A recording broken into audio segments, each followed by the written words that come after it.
Ready or not, here I come. You can't hide.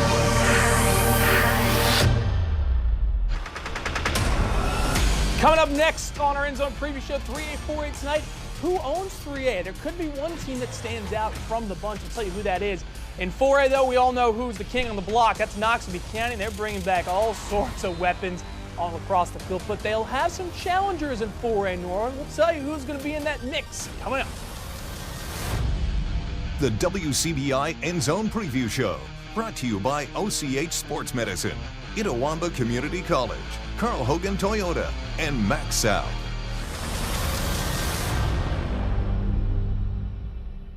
Welcome to night number 2 of our End Zone Preview Shows, presented by OCH Sports Medicine. Our great sponsors, Max South, Carl Hogan Toyota, and Itawamba Community College, joined by the guys from the Miss98 Scoreboard Show. One of them is, well, standing out above the rest. That's Adam Gore with the burgundy blazer this evening, and alongside him is Braden Bishop. We're talking 3A and 4A this evening. A lot more area teams that we're going to break down this evening. So, gentlemen, give me your first thoughts, your first impressions of what we're going to talk about tonight.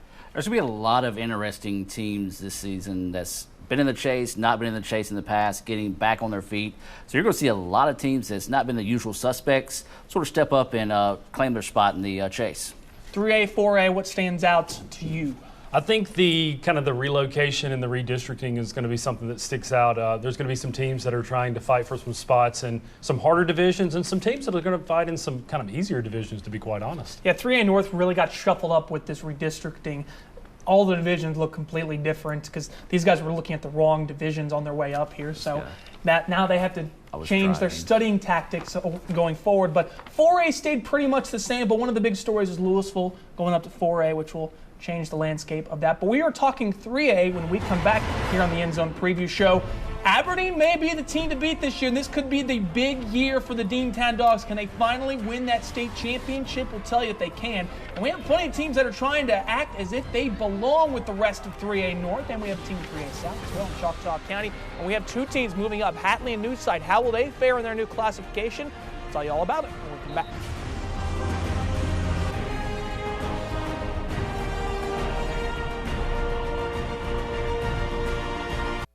Welcome back into our End Zone Preview Show presented by OCH Sports Medicine. Get at us on Twitter. Let us know your predictions on Class 3A for this year. That's what we're talking about right now. We have a lot of area teams in Class 3A this year. We're starting off in Region 1. We'll work our way up. We start off in Region 1, like I mentioned.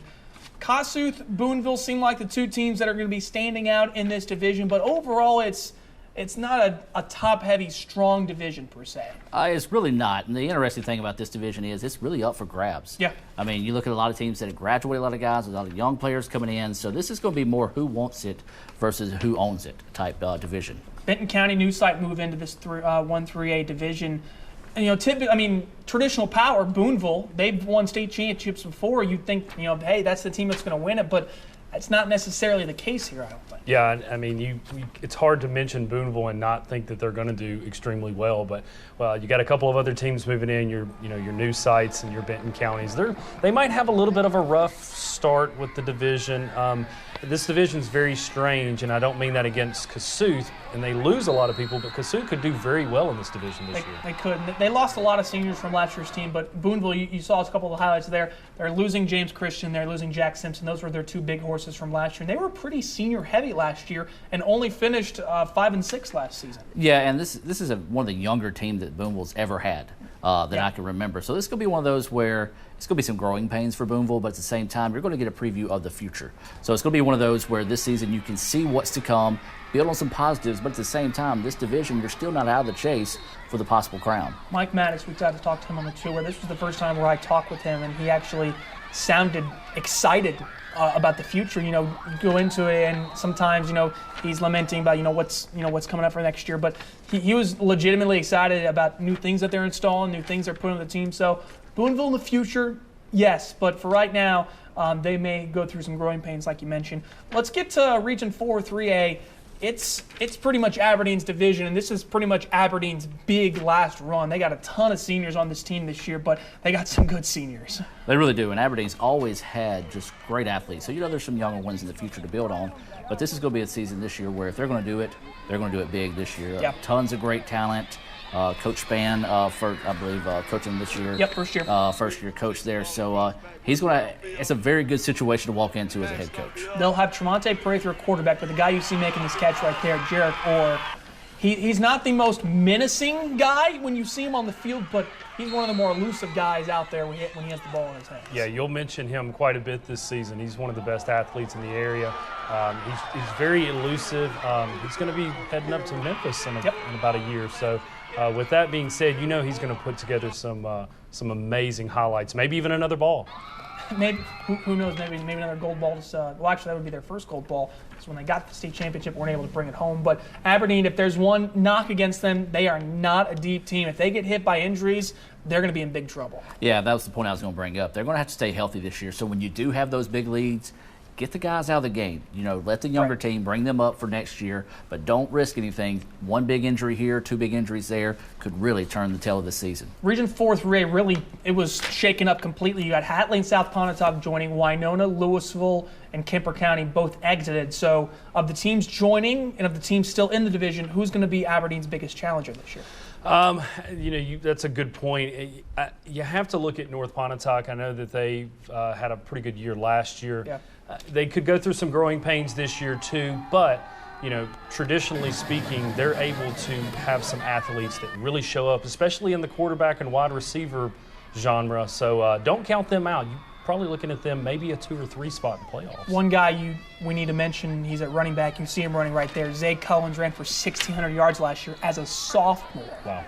He's going to be really good this year. Yeah, and they're going to have him step up in a big way because he's going to be one of those guys. You look at this division, one of the biggest themes is replacing double-digit graduates from off this team. So you're going to have a very young division, so you're going to have guys like him that step up and be that leadership role and be that workhorse for North Pontotoc to be successful. Hatley, Nettleton, Morville, South Pontotoc. Which one of those teams is the best of the bunch, if you like?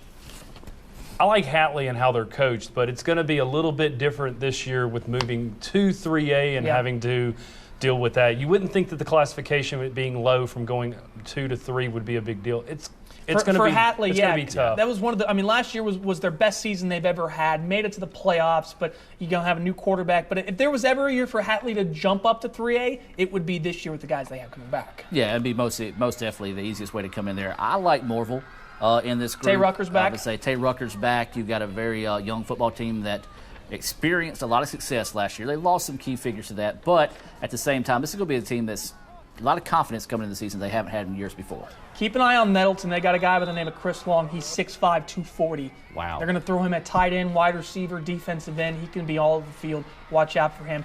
Two teams that aren't in our area divisions, Water Valley and Choctaw County. Choctaw County, we thought we'd get them up to 3A North. They're still in the South. They have to graduate a lot of seniors. Water Valley graduated a ton of seniors, but they're starting a pretty exceptional athlete in Kirkland Horton at quarterback. Yeah, the biggest knock on Water Valley is the fact they've got to replace a lot of skilled guys from last season's team. But Water Valley's Water Valley. That's that team that's just kind of on the edge of the area, so you don't really know a whole lot about. They're a very quiet football team, but me being a Calhoun guy, being right down the road from Water Valley, knows that they're a team that's going to compete every year. Choctaw County will have to replace Jamarcus Bradley, who ran for 50,000 yards last year. That's going to be a tough task, but they got some good athletes on that team coming back. They do, yeah. You do mention just the amount of people that they've lost, but they'll still be able to compete. They coach very, very well over there, and don't count them out. Woody Val will be at quarterback. They also have Tyler Riley coming back at running back. So keep an eye on Choctaw County. They're still in 3A South, but we'll obviously talk about that throughout the season. When we come back on the End Zone Preview Show, it's into 4A, and we're not talking 4A without Noxubee County.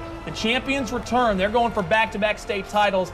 Wait till you hear who they play in the non-division. It's insane. But the challengers, it's not going to be an easy road for the Tigers. Louisville, Lafayette, Itawamba, they're all in that mix. And teams that are flying under the radar, Amory, Houston, Caledonia. Keep an eye on them. We'll talk about it all, plus Shannon, when we come back.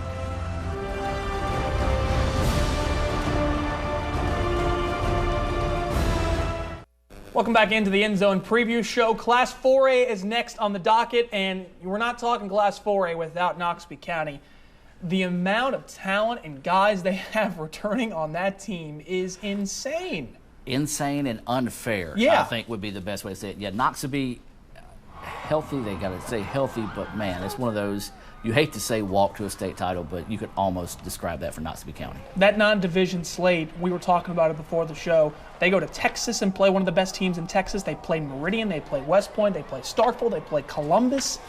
Goodness gracious. Yeah, and that says a lot about their pedigree. They have no fear in anybody. They want to play anybody, whether it's in-state, out-of-state. It's actually kind of amazing how they can go year in and year out. But what's even more amazing is they've never gone back-to-back in state championships. That's shocking, isn't it? Could be this year. They're trying to make comparisons to who's the best Knoxville County team to run through Macon. I mean, there's talk that 2008 team was pretty darn good. And that 2012 team had one of the best defenses we'd ever seen and one of the best running backs in Daryl Robinson. But I mean, Knoxville County, it's kind of hard to say they're going to not win the state championship. Yeah, so this is going to be one of those special seasons for Knoxville County fans. If you ever have I don't know if I want to go to the game night, go. Because this might be a team that you may not get to see for another 5, 6, well, you say that, another 5, 6 years. Could be not see them until next year. It could be next year. But, this is one of those special teams that could really do some special things. They play Starkville in week 1, which could be our game of the week, which we are announcing tomorrow, by the way. So Knoxville's, it's just going to be a fun year to keep an eye on them and watch them. If there are teams that will be in the running to maybe upset them, trip them up on the way, I think Itawamba was going to be in that mix. Lafayette's, Louisville's in 4A now. Louisville's in 4A, everyone. The Toothpick Bowl is going to be a division game. What about the Wildcats? I like Louisville in this one. They've got Solidarity at the quarterback this year, so no confusion on who's going to be your quarterback coming in. Louisville is going to be in the mix there, Itawamba. And then I tell you a team I kind of like, I'm not sold 100% on them yet, and that's Houston. I mean, Houston the Hilltoppers can come out. They've got a lot of good talent. They've been young talent coming up through the years. So, I look at Houston being a dark horse, maybe not winning, 4A, but coming in and really kind of messing things up for people this season. Houston is very much like Itawamba in 2012, where they were both senior-heavy teams and made big runs in the playoffs. They're very similar again this year, where they are all senior-heavy, and they're going to be good teams this year. And we haven't even mentioned Kosciuszko. They have some amazing players on that team. I think they roster almost 100 kids. That is fantastic for a 4A school like them, and that may pay dividends. So Region 1, by the way, hasn't changed in like 10 years or whatever. It's still the same 6 teams that are in there. Itawamba, Corinth, Amory, probably going to be your top 3. Who's the top of the top?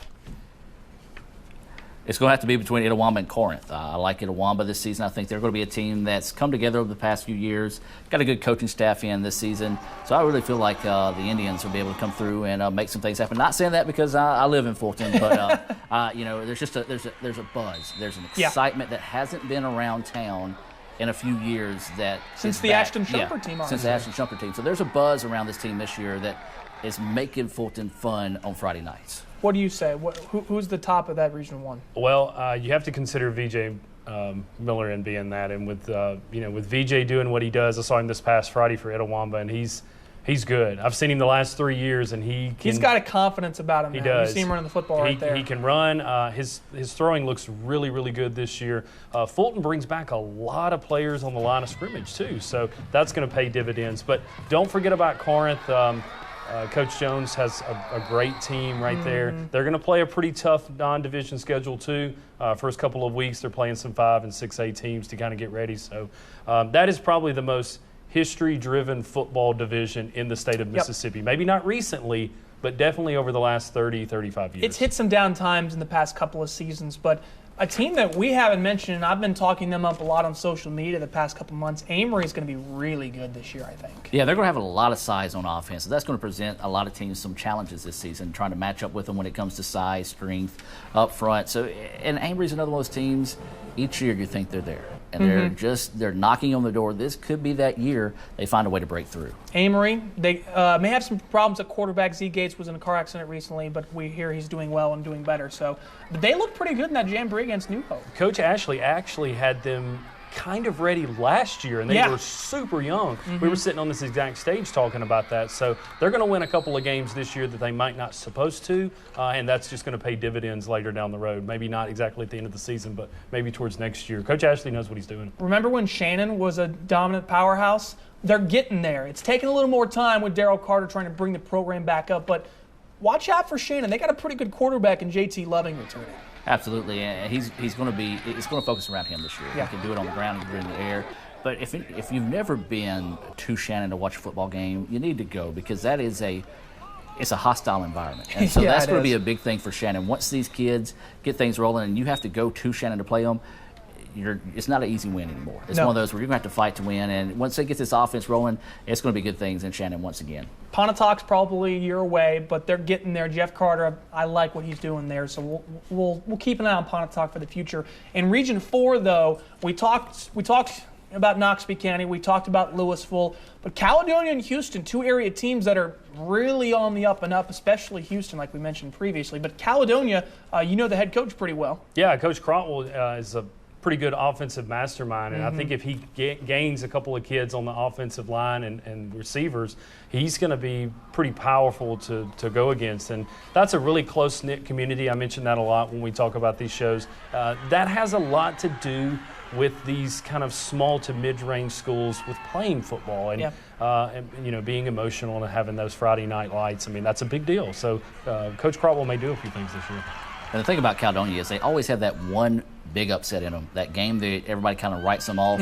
They come up and find a way to win it, whether it be late in the season, early in the season.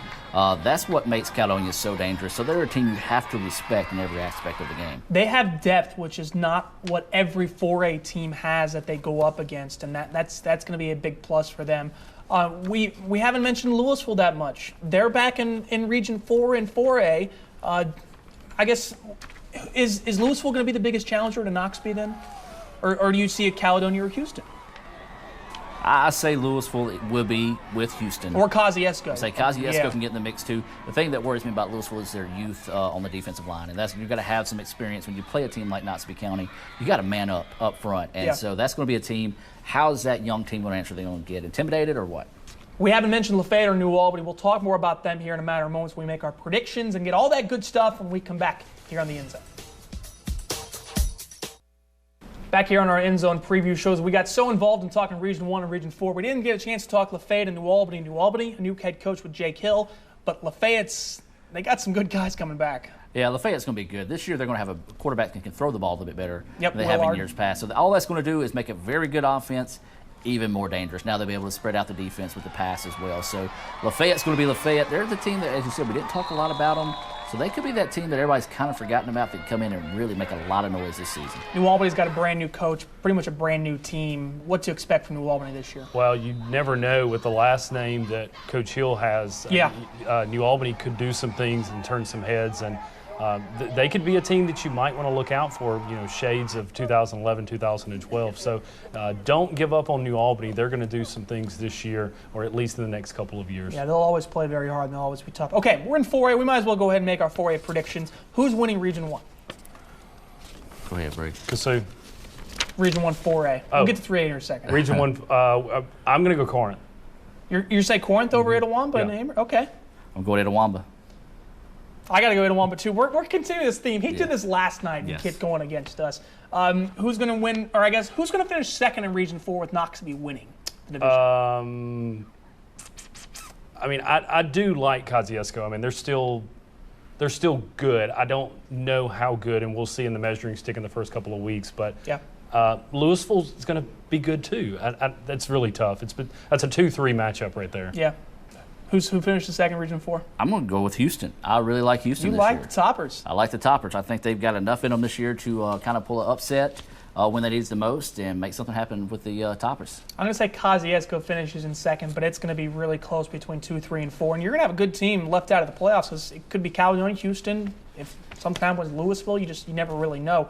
While we're on 4A North, is Noxubee your state champion? Do we even need to talk about it right now? No. Yeah. It's one of those you hate to say this could be just it's a given. I mean, but it is a given. You hate to say that, not discrediting any of the other teams, but if anything, that's motivation because now the ones that are supposed to be the winners. They got the target on their back. Go get them. Yeah, Noxubee's going to have everyone gunning for them every single week. All right, in 3A, is anyone going to – I should ask you, who's winning 3A North? Is it going to be Aberdeen, or is there anyone else that comes up out of there?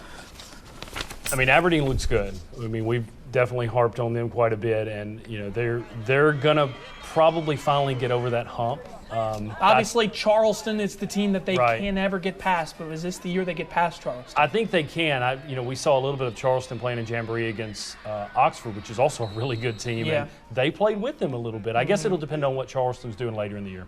Usual suspects, Aberdeen and Charleston in this one. I'm going to have to go with the Bulldogs, though, so that they do get over this hump. Not only do they get over the hump there, but they get over the hump for the state title as well. All right, in Class 3A, I have Aberdeen and Charleston in the 3A North Final. Charleston they bring back a lot of good athletes from last year's team that made it to the state championship, so I'm going to stick with Charleston. But who's winning your state championship out of 3A? I'm sticking with the Bulldogs. So Aberdeen gets that first state title finally. They've been this close. This year they grab it. If it's not Aberdeen, then I'm not sure what we'll do. It'll be somebody out of the South, evidently, but I would like to go with Aberdeen. If there's an area team then that jumps up on Aberdeen, that maybe takes the spots from 3A North, is there a team that stands out maybe? I don't know, It's kind of hard to pick. We've really looked at that quite a bit, and I mean, maybe North Pontotoc. North Pontotoc. Yeah, maybe North so. Pontotoc might have to be the team that comes in and gives them a chance, because North Pontotoc's a team that they're just scrappy. Yeah. They're going to come out. They're going to give you 110% each time they go out. So North Pontotoc, keep an eye on them. Don't sell Boonville and Nettleton short as well. Keep an eye on them, and South Pontotoc, a team that's building for the future. We'll wrap up the show and come on back here on the End Zone Preview Show. Tomorrow on the End Zone Preview Show, it's the big boys. 5A and 6A. We may talk about blankets, possibly. Well, who knows?